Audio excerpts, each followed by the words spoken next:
همون 100,000 میشیده کارشی بازی هم که گرفتیم خرد تو باشید روزن.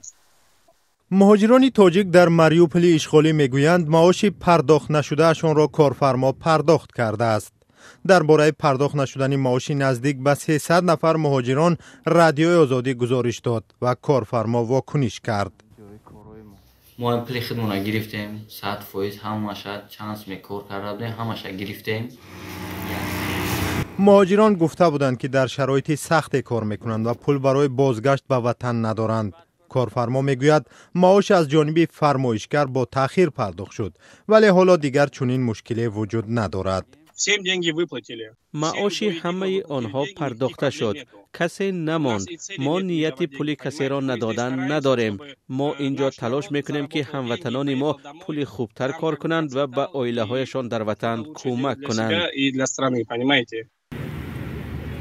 روسیه ماه می سال 2022 شهر ماریوپول اوکراین را پس از جنگ های شدید اشغال کرد. مهاجران تاجیک برای بازسازی این شهر خراب شده جلب شدند.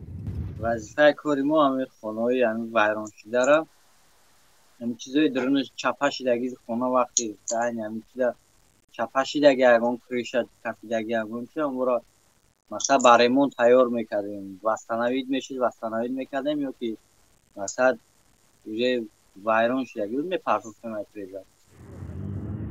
مهاجران تاجیک از آخر تابستان سال گذشته برای کار به ماریوپول جلب شدند. مقامات تاجیک به مهاجران تاجیک توصیه نمیدهند که به خاک اشغال شده برای کار روند. مهاجران میگویند برای معاش بیشتر به ماریوپول میروند ولی نه همه وقت آن را دریافت میکنند.